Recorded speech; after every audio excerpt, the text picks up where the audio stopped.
Okay, let's try something. Imagine, just for a second, what if the basic struggle of human existence, the fight for food, shelter, energy, what if it just disappeared? Vanished, yeah. Imagine technology making everything you actually need virtually free. Think automated farms, 3D printed housing, clean energy on tap. It sounds like science fiction, doesn't it? But the source material we've looked at argues this is a real economic trajectory. Exactly. It's this concept of zero marginal cost. Technology is pushing us relentlessly in that direction. Which basically means the cost of producing one more of almost anything, one more meal, one more kilowatt hour Right. drops incredibly close to zero. So think about the implications. If survival is basically guaranteed, if that daily grind for a paycheck just dissolves, Yeah. what's the real threat left for humanity? It's Yeah. not resource wars anymore. It's not famine. It's something. Internal, right. It's the internal landscape. It's the absence, potentially, of meaningful struggle. We're staring right at this thing called the post-scarcity paradox. And that's what we're diving into today. Why this coming material abundance could trigger, maybe, the biggest psychological crisis we've ever faced. So the promise here is, by the end of this, you'll understand why happiness, why purpose, their definitions are about to get a serious rewrite. And why, frankly, most people just aren't ready for that mental shift. It's a collision between the economic engine and this deep psychological need. Let's make this relatable. Think about the hedonic treadmill, or sometimes it's called hedonic adaptation. We've all felt it. Oh, absolutely. You land that massive promotion you worked years for, or you finally buy that dream apartment. There's that incredible rush, right? For a moment, life feels completely different. Pure bliss. For about a week, maybe two. Exactly. But then, well, your brain just kind of hits reset, doesn't it? Your internal happiness level just drifts back to where it was before. It does. It's like your baseline readjusts. Think about just the daily commute, whether you're stuck in that soul-crushing LA traffic, bumper to bumper. Or maybe the sheer honking chaos of navigating Mumbai during rush hour. You adapt somehow. You adapt. It becomes normal, even if it's miserable. Now imagine tomorrow, poof, some miracle tech gives you a guaranteed 5-minute stress-free commute every day. Ah, paradise. You'd be ecstatic for a while. But pretty soon, that relief becomes the new normal. And you'd find something else to worry about. Your boss, the project deadline, maybe just, the coffee machine being slow. And the research really backs this up. It shows that after you reach a certain level of basic comfort and security, more money, more stuff, it just doesn't really move the needle on lasting happiness. Right. The external pressures ease off. Maybe they vanish entirely thanks to this hyper-efficiency. And suddenly, the internal need, that hunger for meaning, it just starts screaming. Okay, so let's dig into the engine driving this potential future, this idea of post-scarcity economics. Right. It's not some fantasy. It's really the next logical step from what we've already seen with digital goods. Think about music, software, information. Yeah, once the first copy is made, reproducing it costs almost nothing. Exactly. Near zero marginal cost. Right.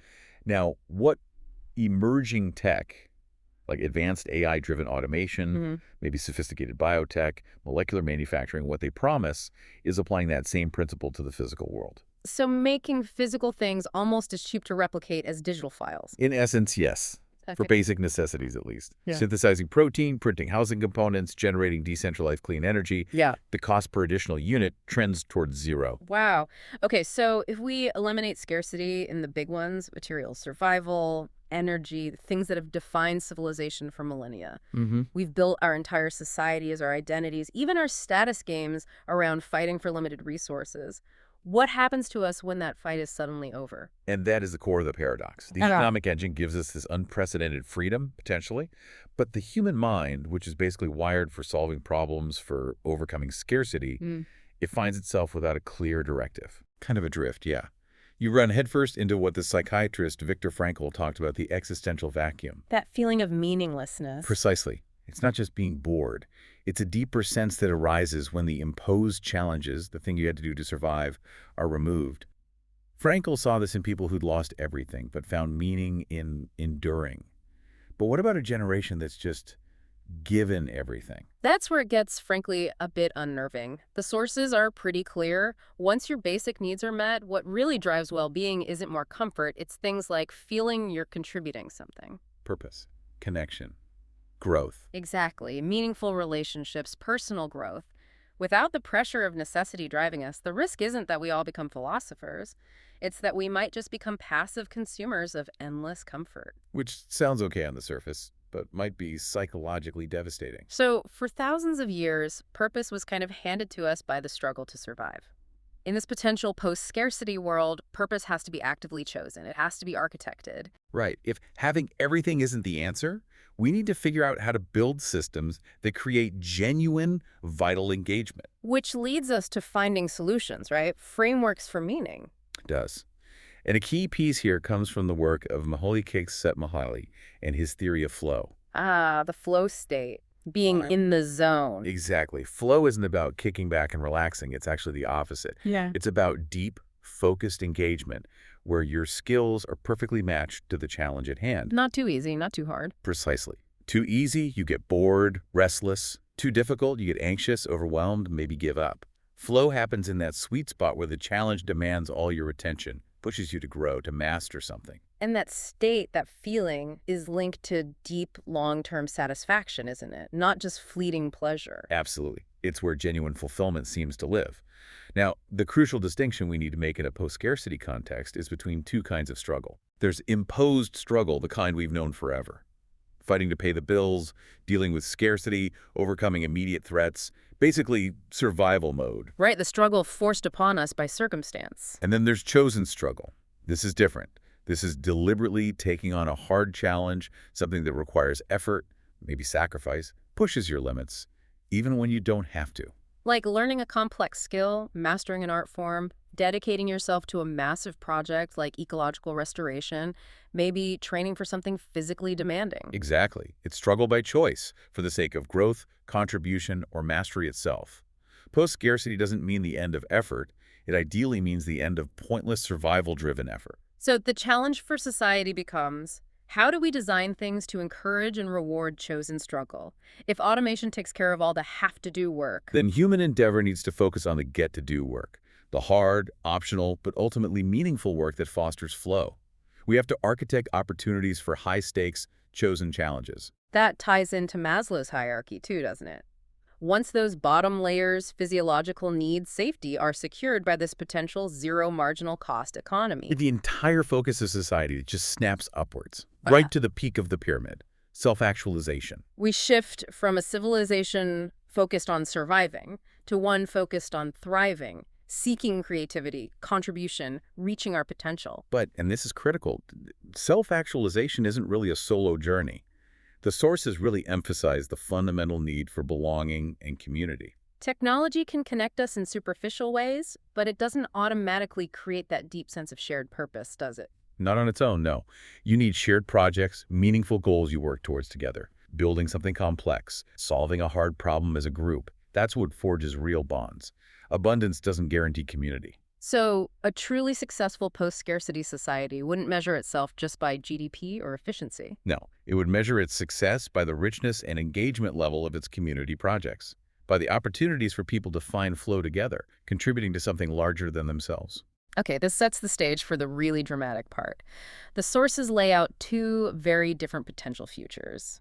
A real fork in the road for humanity in this post-scarcity era. It's stark, isn't it? Yeah. Scenario A. Let's call it the hedonistic collapse. This is the big warning sign. Sounds ominous. It is. This is what happens if we get the abundance but fail to solve the psychological paradox, the meaning crisis. Material plenty, coupled with a lack of chosen purpose, leads to this profound inner emptiness. So what does that look like? Widespread apathy, a retreat from the complexities and difficulties of the real world.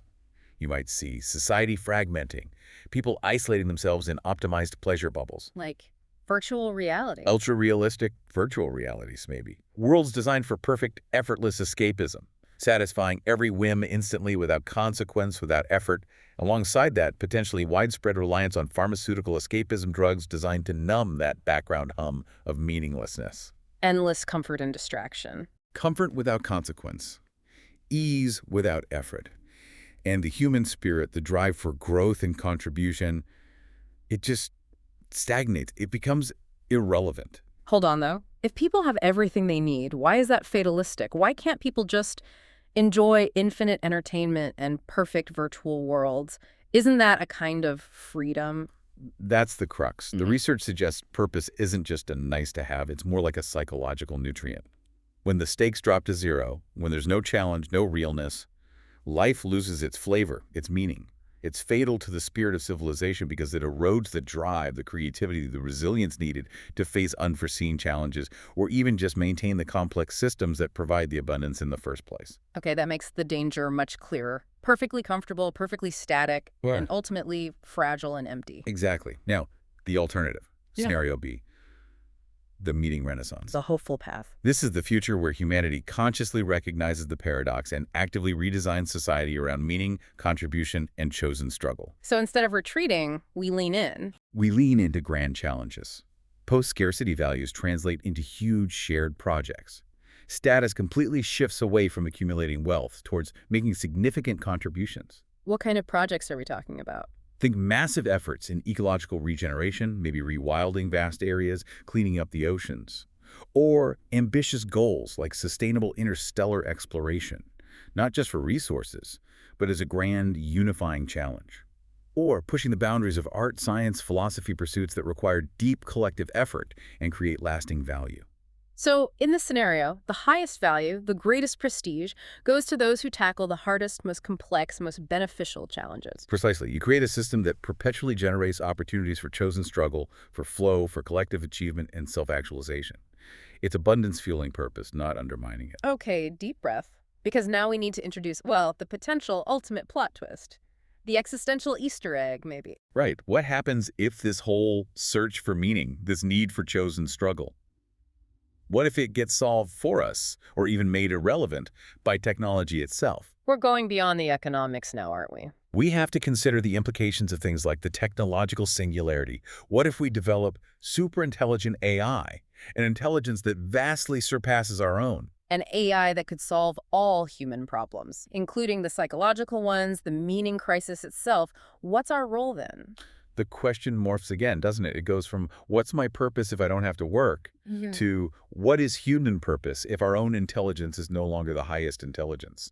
And then there's the whole transhumanist angle, mind uploading, digital immortality. If we can escape biological limits, escape mortality itself, does that fundamental drive for meaning, which seems so tied to our finite existence, even come with us into a digital realm? Is purpose fundamentally biological, tied to survival and the clock ticking, or is it something more fundamental to consciousness itself, whether it's running on neurons or silicon? That is the ultimate question lurking beneath all of this.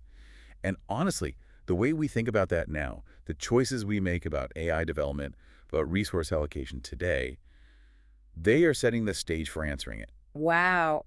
Okay, let's try and bring this incredible journey back together. Quick recap. Okay, post-scarcity seems plausible, maybe even likely, driven by tech lowering costs towards zero. But it immediately creates a huge problem, the post-scarcity paradox.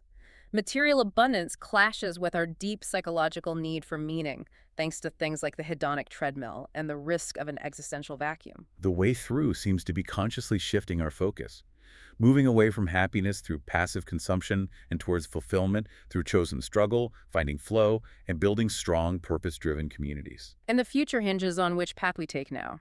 The potential hedonistic collapse of empty comfort, or the possibility of a meaning renaissance built on contribution and grand challenges. The choice really depends on the systems we design now. Which brings us to the final thought, the takeaway to really chew on.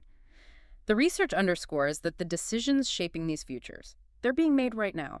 Absolutely. This implies a fundamental shift needed in things like education, moving beyond just job training towards, well, wisdom transmission, cultivating the skills for self-actualization, critical thinking, finding meaning. And shifting our economies, moving towards purpose-driven economies where we democratically decide how to use this potential abundance, allocating resources not just based on profit, but on funding the most meaningful, challenging, and beneficial projects for humanity and the planet.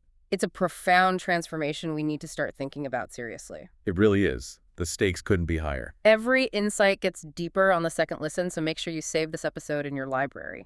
And next time, we're digging into something equally mind-bending: the unexpected economic and political earthquakes caused by radical transparency in global markets. Think supply chains laid bare, corporate secrets exposed. It's the financial cliffhanger you didn't know you needed. Don't miss it.